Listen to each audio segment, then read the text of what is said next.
bonjour et bienvenue à vous sur cette nouvelle vidéo de formation Divi.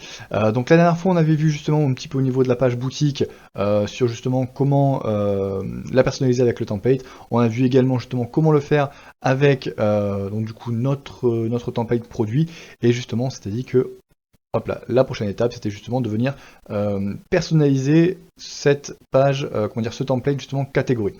Donc c'est parti. Pour ça, directement, on se rend encore une fois dans notre back-office. On vient ici au niveau de Theme Builder. Voilà, donc dès qu'on arrive ici, justement, on va créer de nouveau un nouveau modèle. Hop là, donc Build New Template. Et là, pour le coup, donc la page qui va nous faire les éléments justement qui vont vraiment nous intéresser, ça va se situer ici, donc page d'archives.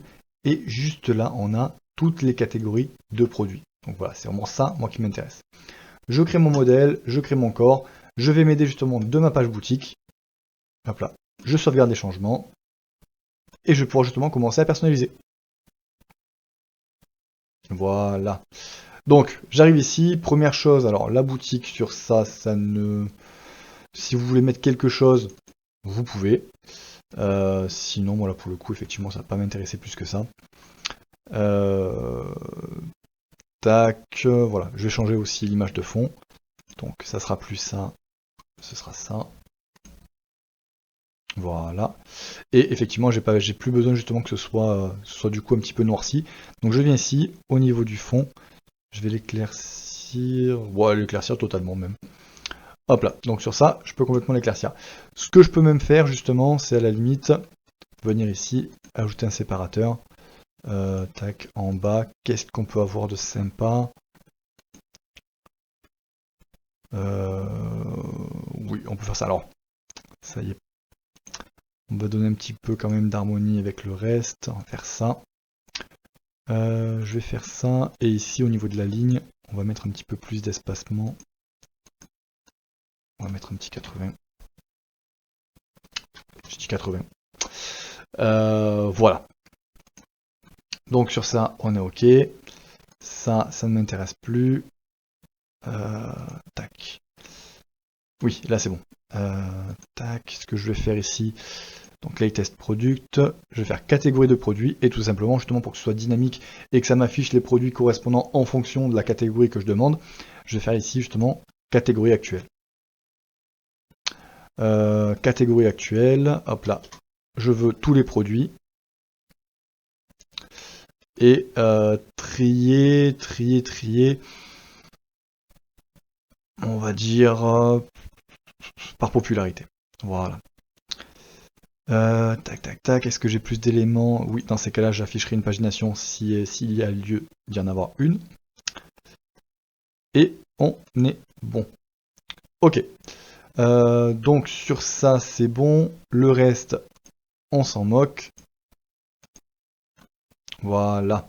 Donc là, actuellement, vous allez voir justement, bon, là, on voit tous les produits. Vous verrez qu'en fait, au final, on ne voit pas justement tous les produits, et que ce sera justement dynamique par rapport à la page sur laquelle par rapport à ce qu'on demande. Donc, je sauvegarde. Hop là, je quitte, j'enregistre ici. Je retourne au niveau donc du coup de mon front office, ma boutique. Hop là, je vais sectionner celui-là, j'ai déjà sectionné tout à l'heure, il me semble. Voilà, et si je viens du coup au niveau de mes pages catégories, hop là, voilà. Je vois donc du coup que j'ai bel et bien mon fond qui s'est mis.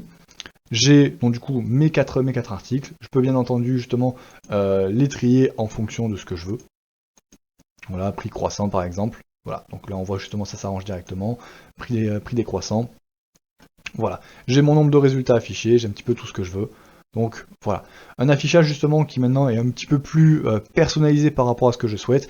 Et encore une fois, bien évidemment, vous allez pouvoir le faire vraiment suivant vos besoins. Si vous voulez faire des templates spécifiques par rapport à des catégories, ou vraiment refaire tout un agencement, c'est largement possible. Encore une fois, quelque chose que je ne vous ai pas montré depuis un petit moment, c'est vraiment le côté responsive.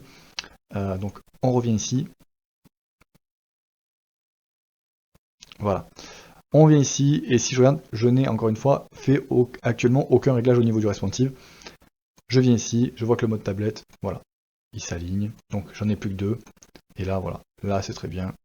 Ok, pas de souci. Si je reviens ici au niveau du front office, donc voilà, tac, j'ai mon produit, je reviens aussi au niveau du coup d'une catégorie, je passe à bracelet, voilà, encore une fois, j'ai vraiment tout ce que je veux.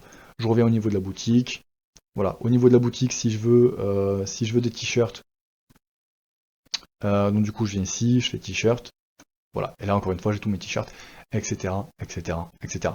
Donc là vraiment en plus on est vraiment sur une catégorie produit, donc voilà un petit peu sur tout ce que j'avais à vous dire par rapport à ça. J'espère en tout cas que ça vous aura appris justement une nouvelle chose, et on avance encore une fois avec Divi justement sur un site e-commerce. Voilà. Si ça vous a plu, n'hésitez pas justement à laisser un petit pouce bleu, ça fait toujours plaisir. Si vous avez une question, ça se passe en commentaire. Et pour la suite, je vous donne rendez-vous du coup dans la prochaine vidéo. A de suite!